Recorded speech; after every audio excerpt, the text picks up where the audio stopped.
Now we go live to a man who listened to tonight's address in person, Congressman Mike Turner. He joins us now live from Washington through a feed provided by the U.S. House. Congressman, thank you so much for joining us tonight.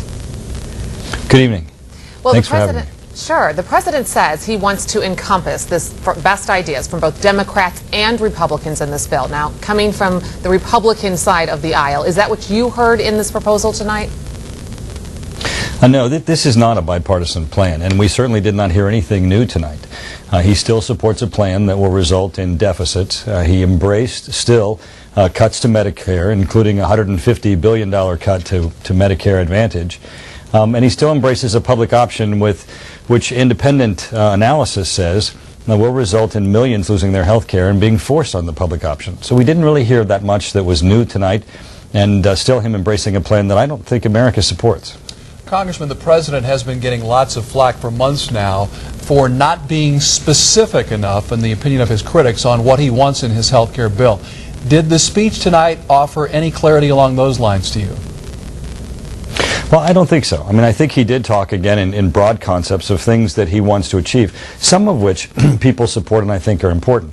His statement that we need to make certain that insurance companies don't exclude people who have pre-existing conditions is an important issue and one that we need to address. Another issue that he raised is, of course, the broadening of coverage so that we can encompass the uninsured. Those are important goals. The way that he has set about, though, in trying to get there is still to embrace these number of bills that are passing through the House and the Senate without him having either picked one bill that he says that's the one or put forth his own bill. That certainly makes it confusing. Well, one of the biggest confusions is how all of this is going to be paid for. The president saying again tonight he refuses to sign a plan that adds one dime to our deficit. Do you think this is a realistic claim? It is completely unrealistic, and every independent analysis of this shows that it's going to add billions to the national deficit. The plan that he broadly outlined tonight, he said, is not going to result in one dime being added to the deficit because of costs and savings that are going to occur. Costs and savings that no one has been able to verify that are substantial or substantial enough to pay for this.